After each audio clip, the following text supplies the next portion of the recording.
Hi, welcome to Pay It Forward. Today, of course, I am endeavouring to answer your questions that you set for me from my invitation to this Q&A. I hope I get to everyone. Please forgive me if I don't. A lot of the questions, some people ask the same question, so I've bundled it into one answer. I don't want to ramble on for too long. I'm going to start just randomly. I thank you all for getting involved. There's plenty there for me to answer, and there's a lot of new questions too. So first up, we are going to start with Anne Britt. Nice to hear from you, Anne Britt. Now, Anne's question is, can you explain mohair qualities to us? Specifically, can kid mohair be straight or curly? What does that even mean, kid mohair? And also, what does sparse mean? So, first up, I want to say that shorty mohair is known worldwide as the best. It's what Steiff used originally and still do. It's beautiful mohair, and that's largely because of the backing fabric. Now, when you're looking for a great mohair, it is important that the backing fabric is nice and tightly woven.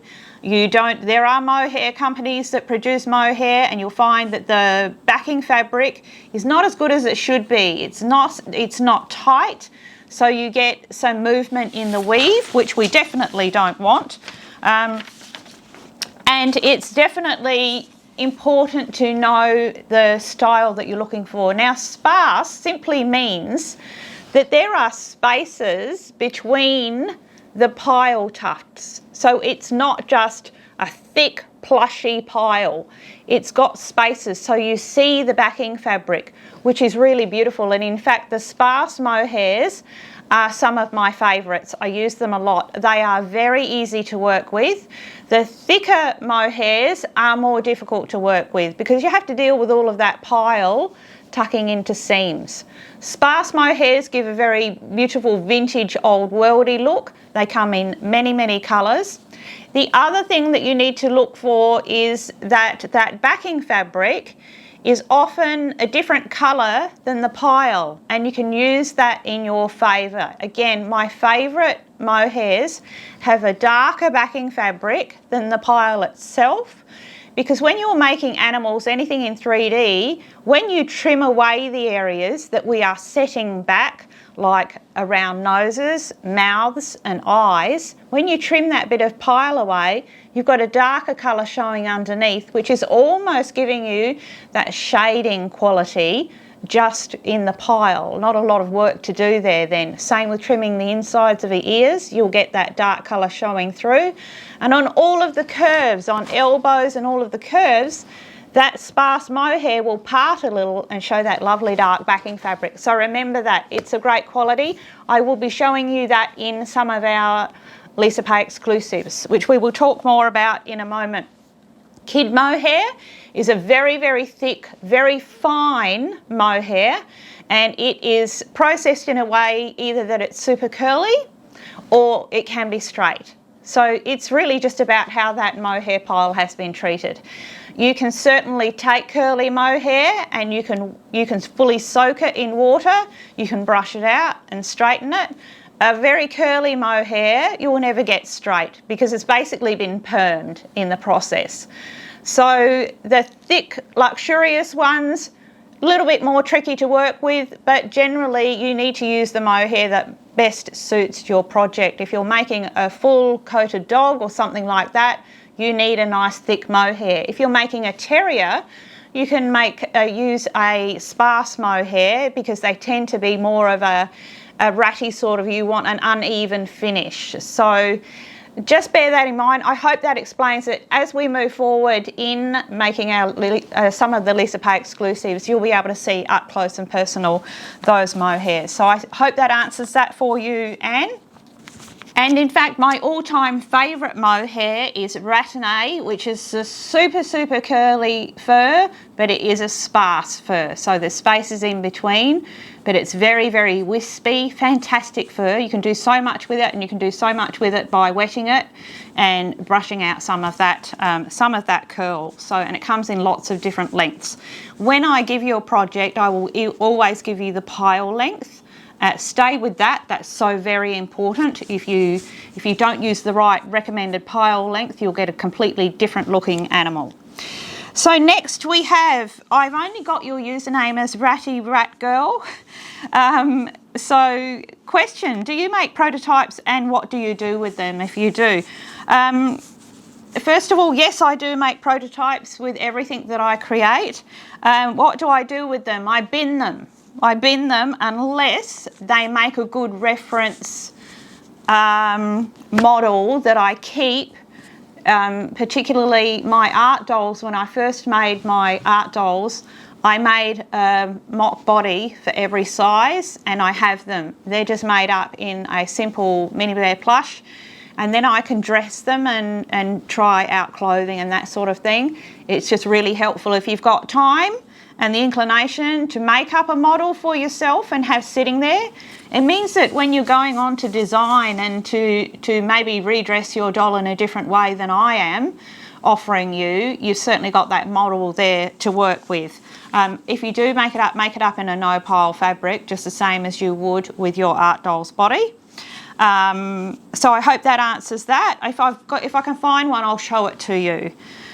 Next we have Brenda. Brenda, when pinning in 3D mode, I find the underside layer slips down even though I'm doing it as per your instruction.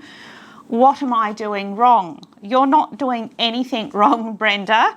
It will slip sometimes, let me tell you. Remember, it is fabric. We only have so much control. Unfortunately, me being a control freak, the fact is you're aware of it, that's what's important, and you're adjusting it as you go. So that's exactly what you should be doing. It does do that for all of us. It does happen more with lightweight fabrics. Okay, so remember that, because the pins will just slip easier through a lightweight fabric. Make sure you are interfacing your fabrics. I'm sure that you are. And also, when you do that pin through both layers, be very sure that those two layers, you're taking your pin straight through, that you're not going on an angle. Okay, it's easy to do. It's very easy to let that pin go in on a slant. You've got to go straight through, hook it over, take up some of that fabric on the other side. You know what I'm talking about. And if you are finding it slipping more, take a bigger chunk out on that final pinning through. Take a bigger piece and that might hold it better too. And glass head pins are best. Don't use pins that have been painted and have that residue of paint on the top, you know, just underside of the ball, because that can stop the pin head from going all the way down. You need to clamp it down. I hope that helps. Pinning in 3D this way is still the absolute best way to do it. I dare you to try it in just normal, just pinning it flat. You'll find it so much harder. So this is the best way, but nothing's, you know, this is still a difficult thing to do. We're trying to sew pieces together to make a skull. It's tricky that we do. We need to give ourselves more credit. So you're doing well, Brenda. So next, Tony, I'd love to hear about the paintings behind you. I think you mean when I'm over there, the other side of the room. I am an illustrator first. I do, and I love several mediums. So I love coloured pencils. Probably number one, I love coloured pencils. I love traditional work in coloured pencils and watercolour. I've certainly worked in all of those mediums. Oils, I like traditional oil paintings. Those paintings that are behind me, they are digital, so I work on a digital, like on a screen. I hand draw it all, so it's the same. People think the digital painting is not real painting. It is. Unfortunately, there are a lot of programs that have come in where, you know, people are just basically copying, pasting and creating artwork. That's not what I do. Digital painting by artists, we just do it exactly the same. We have a pencil the same. We draw every bit of it, colour every bit of it. It's just that we do it on a screen. So that's my preferred way to work now, but I often will do a sketch first and then transfer it over, and then I will work that digitally again. So that's what the result is. Why do I like that? It's because I like really precise work. And the composition for my work is, it is like everything else that I do. It's quite storybook. It's very, very colourful, and there is nothing like digital to give you that amazing, amazing colour, that storybook sort of animation colour. So I hope that gives you a little bit of information about that. If you want to see more of my illustrative works, come and see me on Instagram. A lot of my work is on there. My subject matter tends to be a little, you know, it's a little odd, a little unexpected, I guess. It's nearly always animals too. So next we have, again, username Nana Ailes. Question, when will we see Lisa Pay exclusives? Soon, I promise. There is a lot to get organised with that, and life does get in the way sometimes. Don't forget I have a huge family. That is something that I have to do in my downtime, which there's hardly any of. But they're on their way. So I'm working on the first one that will be released. Hopefully that's going to be released, all being good, that's going to be released this month, where I will be giving you projects that probably sit in the middle. They're not quite pay it forward, they're not quite masterclass, they sit somewhere in the middle.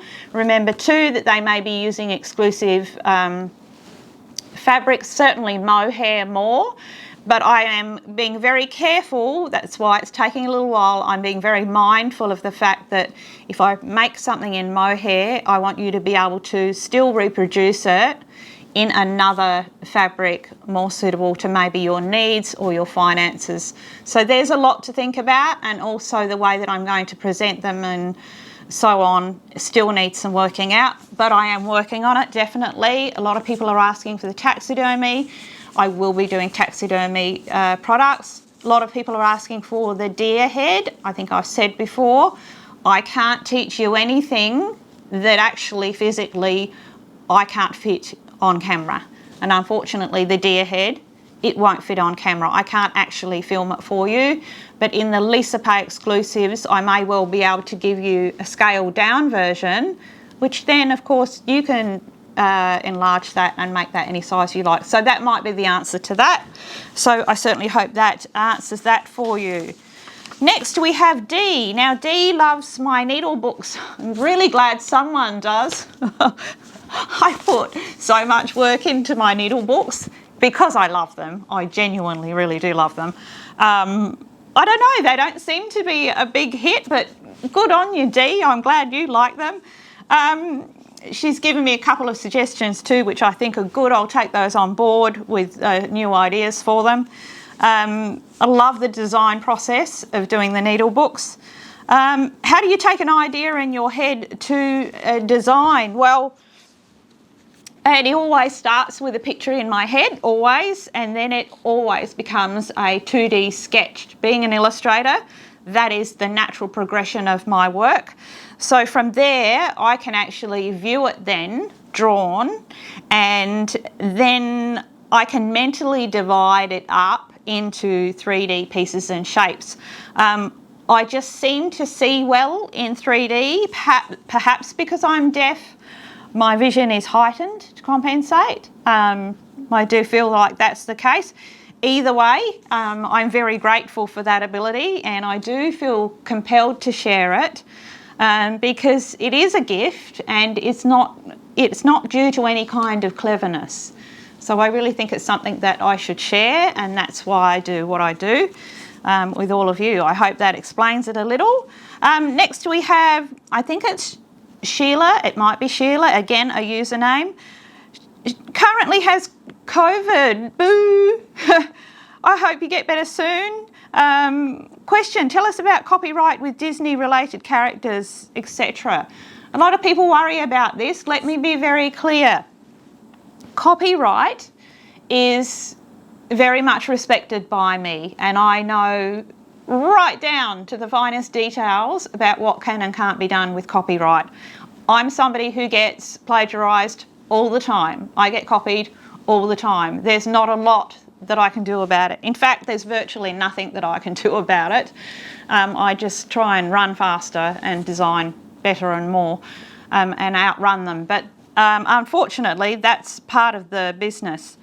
Copyright is this. If you are going to create something, we're going to use Disney for example because they're usually our biggest influence within this industry anyway, you must change that concept by 10% to then not breach copyright.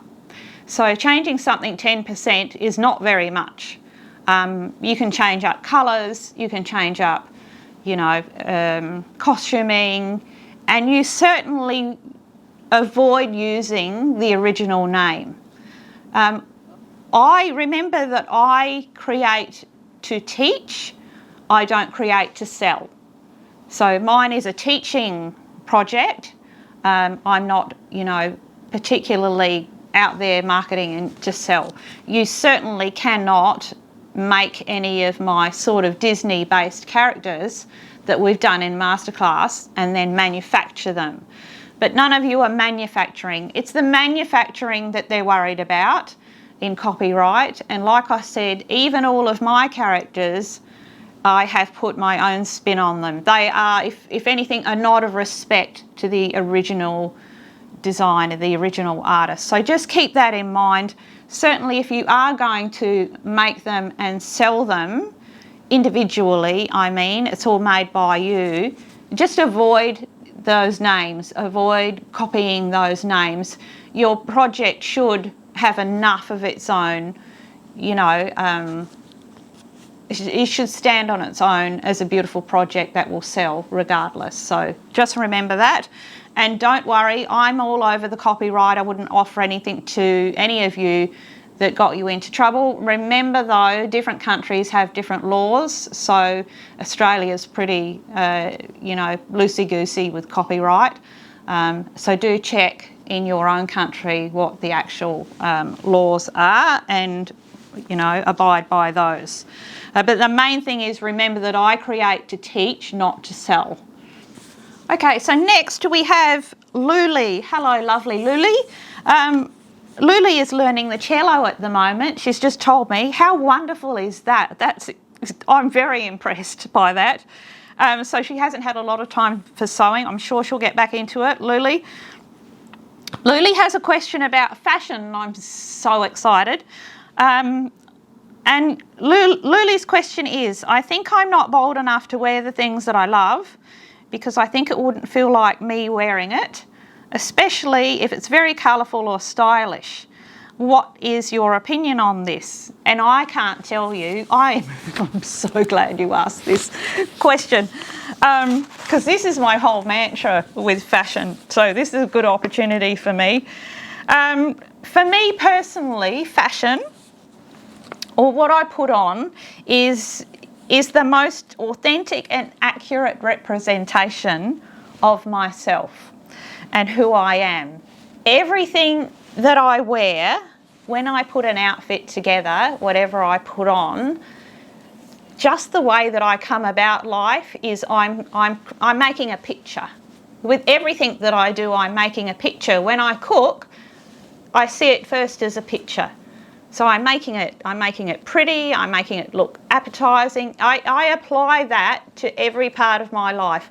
I'm not sure why, I'm just a super visual person. Again, could be the deafness that makes me super visual. Everything I do, and particularly fashion, is me making a picture. It's also the best way for me to show people what I love, and that's the key point. It also allows like-minded people to reach out and connect with me, even if they are perhaps not quite courageous enough to wear those things themselves. Showing our true selves and loves can make us feel very, very vulnerable, and it can be very scary. And that's why, Luli, I believe that a lot of people, they look at things and they love them in fashion and they go, oh, but I wouldn't dare. The reason why you think I wouldn't dare is because that's really, when you go there, you're really showing yourself, and that's the most frightening part. But that's the part we need to see, because the things that you love are the things that are in you. You need to reflect those. You should never apologise or shy away from what you love. I say that all the time because that's the very best reflection of you, and it will draw the right people to you as well. It lifts other people when you're truly yourself, and so we must do it because it lifts other people. So how to go about doing that? You get dressed in your outfit that you think, you know, maybe is a little too much or just not even what you would normally put on. And you know what? You do what I do, and you just deep breath, head up, eyes forward, and walk into it. You really do. And, you know, I really stress this. My daughters and I have a new Instagram page called Overdressed and Underpaid. You can come and join it. Thank you all who have come over and seen it. It is just us playing with clothing, showing our love, my daughters and ourselves, showing our love for different styles and just dressing up and really expressing ourselves that way. So I really do encourage you to, if you see something that you love and you wish you could wear it, we need to see that. That will show. You will be so attractive that way, regardless of your size, shape, colour, race, anything. It's all about reflecting the best you. So, but remember, for me, it's about making a picture. So I absolutely love it. It's just a whole lot of fun. And I love that you asked that question, Luli, so I encourage you to wear what you love. So next question we have, what artworks, artists have inspired you? Okay, yes, I am completely self-taught. We've said that before. I think that's very, very important for originality. I think Disney in all of its forms has been my greatest inspiration. My children, my daughters particularly, are both creators. I'm not sure that I agree with the concept that it's in the genes, because I just think they are a free-thinking people, individuals, and they've been allowed creative freedom in their upbringing. My daughters have naturally gravitated towards their area of creativity. And, you know, and the credit goes to them individually. It's got nothing to do with me. It's their pursuit. And I guess the key is allowing them the room to express their creativity. I think that's what we have to be mindful of. So really for me, the inspiration overall is anything storybook and certainly Disney. I try not to do too much of that. I try not to look outwards because I think people find it too easy to mimic, and I would much rather draw from here, draw from in here, than look outward at other work. Brenda, I think Brenda's given us another question. Will there be more wall quilts? I love the quilts. I love the mini quilts. They are some of my favourites to design, Brenda, because they're very, very illustrative in nature. They are very, very time consuming, but I am keen to give you more of them, so I definitely will be looking to do that for you. Okay, so next we have Karen. Question from Karen. Do you schedule your work and design time? Do you work when you're on a roll, like all through the night, when you're onto something you're really enjoying? My answer is I am a very, very structured personality. So I really love plans and schedules, and I'm quite disciplined. I'm very self-disciplined, so that has always helped me get things done. I think also having a lot of children certainly has made me, you know, really be structured, allot my time well. I've got very good at that. I certainly have pulled many all-nighters in my day when my 4 boys were very little. I actually would get them all sorted, get them into bed, and then when the last one went down, I'd go straight to my studio and paint, and I would paint all the way through the night until it was time to get them up for breakfast again the next morning. That was in my younger years, and certainly I like to work that way, especially in painting, because I like to get, I think for me, when I do a painting, if I can do it a portrait, I used to do portraits back then, animal portraits, dog portraits. If I can do it all in one sitting, I get a fresher finish. Always happier with the result that way. So certainly I have done that, but I think generally I'm very, very disciplined about, you know, deadlines and that sort of thing. And also Karen was very kind and said that my speech sounds very good for somebody who is deaf. It's kind of a sore point for me because I think I really do sound like a deaf person. I have a very annoying voice. It's a little embarrassing, or it's a lot embarrassing. But you know, I can't let that stop me from sharing, because I feel like that would be incredibly selfish. You know, that's just my view. But I thank you for saying that, Karen. It does make me feel a little bit better. Okay, so next we have Tracy Petty. Tracy's been with me for so long too. I appreciate you, Tracy. So her question is, how do you come up with the different projects each month? I guess, Tracy, I truly do just have an artist's curiosity that is completely and totally insatiable. So for me, my mind just lives that way. I'm constantly searching, constantly looking, super curious and creative. So I don't think I will ever have a problem with coming up with projects. It's never been the case. I don't think it ever will be. That's just how my whole personality works. I'm hungry for that sort of visual stimulation. So the only thing that is challenging for me really is the fact that now I've switched from being an artist with no real boundaries at all to teaching. Teaching comes with its parameters and boundaries. So I can't just work and just make whatever I like, get up, come into my studio and just create whatever.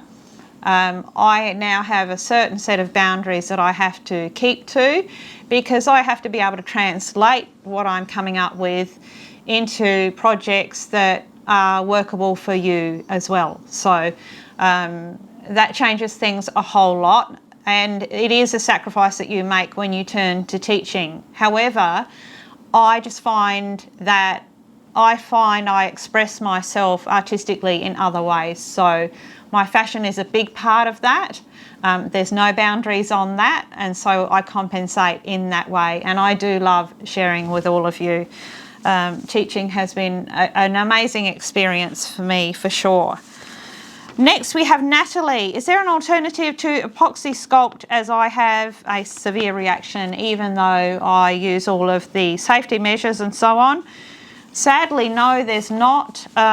When we direct sculpt, that means we are sculpting directly into or onto our project, and we're not sculpting separately and adding to. It's happening right there. It's the best way to work, which is why I use epoxy sculpt. In saying that, I would ask you, are you allergic to polymer clay? Because throughout my early years, and certainly my competition years, I only used polymer clay. I broke the rules a lot, and I can certainly, moving forward, show you some of those techniques which will allow you to direct sculpt with polymer clay. But they are, you know, it's tricky doing that because polymer clay has to be baked in an oven. But there are ways around it. See if I can show you some of those. I hope that helps you.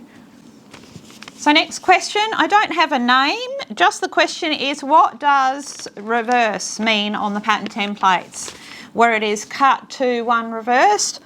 All that means is it is kind of soft sculpture teddy bear language in pattern making. It means you trace around your template first, then you flip the template over and you trace around it again, so you're getting a mirrored pair.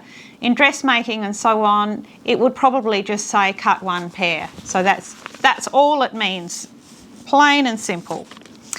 Next we have Kim. Do you have any tips or tricks for those with disabilities to their hands in working with our craft, what we're doing here? And that is a really great question. I have carpal tunnel syndrome in both of my hands and wrists.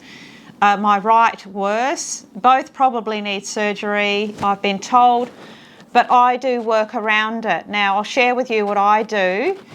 When I was dog grooming was when my carpal tunnel was at its worst, and that is because of the holding. So my best advice to you came from Mr. T, because he's a hairdresser, has been a hairdresser, a barber, and he spent years holding clippers and working very intensely with his hands. So when you first start any new project or a new sort of skill, we tend to be very overzealous and we hold on for dear life, as I was with these dog grooming clippers, and I really destroyed my hands. You need to learn to relax your grip. It's as simple as that. It is that simple. You don't need to be holding on to your little project and holding onto your needle like with a death grip. We just get really intense about it, and it can happen without you realising. You need to relax those hands, and you'll find it's perfectly easy to do that. You really don't need to clutch that needle. It's often your holding hand that suffers the most, where you're gripping onto the project rather than the working hand. So remember that, best tip I was ever given. The other one is, of course, to vary your tasks. So I would never sit down and create one of my needle books from start to finish, because there's just too much holding, blanket stitching and hand stitching involved that will really tax my hands and wrists. So I always have another project going where the tasks are not related at all, and give your hands a break. I do have a bit of arthritis in my right hand, same thing there. And the other big thing that made a big difference for me was to try and train your non-dominant hand to do more of the work. And that sounds challenging, and it is, but even something as simple as teaching your non-dominant hand to do some overcasting, it gives your dominant hand a break. So that's my best advice, and that's the only two sort of conditions I can speak to, but those things have certainly helped me. So next we have Jan Hamlin. Hi Jan. Jan is one of my Aussie friends. Lovely to hear from you, Jan. I have been asked to make a lion. Can I use the Scrappy Dog pattern with a different head? The Scrappy Dog pattern is one of my pay it forward patterns. I had a lovely lion pattern which would be perfect for you, Jan, but it was lost in the floods. All of my cardboard pattern templates were lost in the floods, and I still have them all up here. They're not translated to hard copy again yet. I certainly can't do that in time for you, Jan, but what I would recommend, if you want to put one together, so use the Scrappy Dog body, that's a good idea. Gives you that nice seated position. Add a lionish tail, and then add the artist bear head. So that's the artist bear in pay it forward that wears the poncho and has the little brooch, the artist palette brooch. It makes a great lion head. You need to reduce that head down a little, pop some kind of a mane around it, and you will have a beautiful little lion. That artist bear head translates so well as a lion, and it's got the lovely big nose, little tiny eyes, tiny ears. Frame it up with a mane. Beautiful. So I hope that helps you, and you know where I am, Jan. You can ask me along the way. Come and chat to me on Insta if you've got any issues along the way. Next we have Mary Dalrymple. Mary and I talk on Insta. Lovely to hear from you, Mary. Question, I want to make a can terrier. Which pattern should I use, bongo or scribble, and which fur? This is a good point that I'm glad you've asked this question, because it is a bit of a sore point for me. If you want to make a can terrier, use my can terrier pattern, which is scribble. Scribble is a puppy can terrier. I advise that if you want to make it at that size, you follow those requirements. Use the recommended mohair, length and quality to make a beautiful little can terrier. If you want to make a more adult can terrier, I would simply enlarge Scribble's pattern to the size that you want and enlarge your pile, lengthen the pile of your mohair accordingly. still use that nice sparse ratonet style fur, but with a longer pole, so you get that wispiness. I'm very, very particular about when I create my breeds. I'm a big dog enthusiast, used to show dogs, very involved in dog breeds. When I create a dog breed, I start with a blank sheet of paper and I create a whole breed independently. I don't beg and borrow from other patterns of mine. I create that breed. So for me, I think it's really important that you stay within those patterns when we're talking about dog breeds. I understand that a lot of you get requests from people in your small businesses and they say, you know, but I want this breed, and you think, how can I adapt one of your patterns? My advice is don't. Honestly, my advice is don't. There are breeds that I've made where I will always tell you that they will translate well as other breeds. For example, Artie in Masterclass, our Dalmatian, he makes a beautiful young Labrador. He would even make a beautiful young Rottweiler. Translates very well into a few other breeds. Also, the Schnauzer, so Ducky, he translates well as an Airedale, as you've seen, and several of those shaped breeds. He could be a Lakeland Terrier, he could be a Kerry Blue. Translates beautifully, but you can't take a Pomeranian and turn it into an Australian cattle dog. And I don't think you should try. It's not as simple as just taking a dog pattern and putting Cocker Spaniel ears on it and then it's a Cocker Spaniel. That's not how I work, so it's not something that I recommend. If you want to see different breeds, certainly ask me, but remember that I can only share with you projects that are accessible to everybody, materials that are accessible to everybody, that we can all get good results. So just bear that in mind. If somebody asks you for an obscure breed or a breed that you don't have a pattern for, it's best just to say no. You want to represent your work the best you can, and I'll do my best to help you out. So I hope that answers that question well, Mary, but you'll have great success with Scribble's pattern.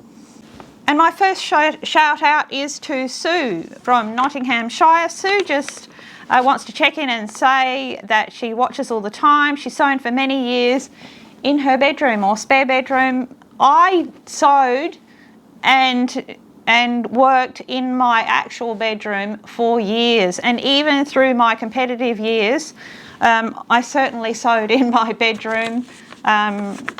Having so many children, there wasn't a lot of room, so I just did it wherever I could. Some of my best work was produced that way, so you don't need a giant, great studio.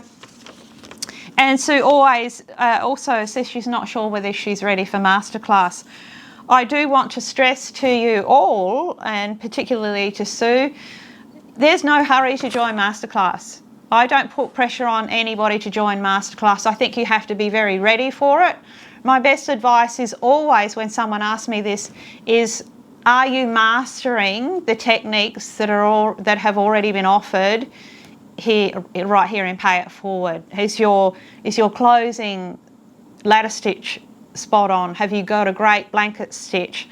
Are your projects coming out consistently the same and good and the same great finish? Is your stuffing technique good? You need to really master those techniques before you step up, because Masterclass, it is a big step up. In saying that, you'll know when you're ready. And when people do it that way and then they step up to Masterclass, I think the results are speaking for themselves, and you can't argue with results. The work that is coming out of my Masterclass is absolutely incredible. It is inspiring and incredible. So if you do it that way, if you do it the right way, you don't jump in from novice into Masterclass, because you'll be disappointed. And it won't be because the projects aren't right or they're not good. It will be because you haven't built a foundation. So I think that's super important. I think that's super important in anything. So no pressure for people to join Masterclass. Just enjoy your journey where you're at. All of your work is beautiful, whatever level you're at. So next I have, Melissa just checks in. Melissa just says she loves my videos, and Melissa said many more lovely things, and I was absolutely just the sweetest things. I really appreciate what you said, Melissa, and really made my day. So thank you so much for that. And then we have Ursula, who's just checking in. Ursula is a big contributor on our Facebook page, and Ursula says, hi everyone. She went to see Wonka this weekend, the new movie. She says it's a great movie and we should all go and see it, which I definitely will. And I want to say to Ursula, did you see my Wonka inspired style up on Instagram? I did a Wonka style up. Had the best fun with it, really enjoyed it. Everything was thrifted, just had the best time. If you want to see it, come and have a look at our new fashion page. That was a whole lot of fun.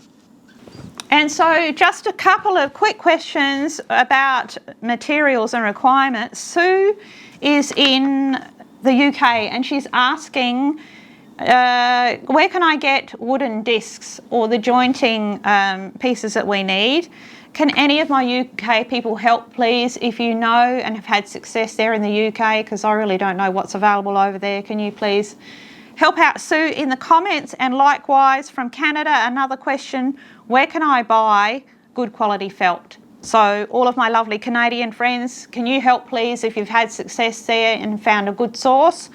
Please also pop that in the comments below. And so that's a bit about it from our questions. There's a couple of things that I want to touch on and talk about. And the first being related to that subject of materials and requirements. I really want to encourage you all to embrace the fact that finding our materials and requirements and our fabrics and our notions for our projects, it really is part of the whole creator's job, if you like. It's part of the job description, and it really does make your work original. So we've got to learn as creators to source and find our materials and requirements. Now, what I don't do here, I want to be very clear about here on Pay It Forward and in Masterclass, this is not paint by numbers by any means. This is a really creative process that I'm trying to encourage you to be involved in. I'm giving you bulletproof patterns, and I'm giving you techniques and a walkthrough tutorial where if you follow that, you won't go wrong in your construction. But the creative side of it and the vision you have for your piece, that's yours. That's what makes your work original. And I think as creators, a big part of our job is sourcing our original fabrics, notions and so on according to our vision. So when I first started out, there was absolutely nothing available. There was no information, nothing. I was way up north, Queensland in Australia, and just the teddy bear movement had only just begun. So there was very little information. There certainly weren't outlets. And so you get really good at, you know, finding and investigating and keeping your eyes open for, you know, materials and requirements and thrifting, upcycling, and you get really good at it. I think it's part of the whole experience. So I encourage you to do that because it will really show through in your work. And one of the greatest things I have in my day is when somebody messages me privately and they're so excited about starting one of my new projects and they've already sourced, and I'm going to use this fabric and that notion and I'm going to put this with it and that with it. The enthusiasm is absolutely wonderful, and that's really what I encourage. So we all do have to learn to be investigators and source our vision, the products that we need for our vision. Certainly your basic products and so on that we use all the time. Come to our Facebook page, ask the questions, lots of people there to help you out. But do embrace making your work original in that way. I think it's really important. And the other thing that I wanted to touch on is I am seeing on our Facebook page occasionally you'll get somebody who is working on a project and on one of my patterns and working through it, they're halfway through and they say, I've got to here and there's a big gap and my pattern pieces don't match up. they don't meet, and whatever. And I need to address that because I want to make it super clear that all of my pattern pieces, my reputation is built on it. All of my patterns fit together perfectly. If you follow the seam allowance, they fit perfectly. There's no easing, there's no trying to make it fit, it will fit. So if you're having problems and you've got a big gap or a big space or something's not fitting, you need to backtrack a little and you need to check your steps and go right back from when I'm tracing out and cutting out. Has that been done correctly? The next step, has that been done correctly? When you go to sew your initial pieces together, are you sewing the right sides together? Sometimes it's easy to sew the wrong sides together and it's not a centre back seam, it's a side seam that you're sewing together. This happens to all of us, so I really encourage you, don't worry, we'll get you there, we'll get it sorted. Reach out and ask and we'll get you there, but it's always going to be that. The only other thing it can be is if you are printing out your pattern pages and you're printing one smaller or bigger than the other, and that can happen too. But usually it's just something missed along the way, because it will never be that the pattern doesn't fit. I can 100% guarantee that. Reach out and ask and we will get you there for sure. So in saying that, I hope you're all enjoying the new projects that have just been put up. I am busy at the moment working on already next month's masterclass. It's going to be a big crowd pleaser. I wish it was the end of the month came sooner, because I really want to show you this one. And hopefully I will have a Lisa Pay exclusive, the first one, ready for you. The other thing I'm working on is we're revamping our Etsy store. I am working on a club, if you like, we'll call it a club, Pay It Forward mug and masterclass mug that's so cute. I've done it myself with illustrations and so on, because we need to have representation in our sewing rooms of being part of this great Pay It Forward family.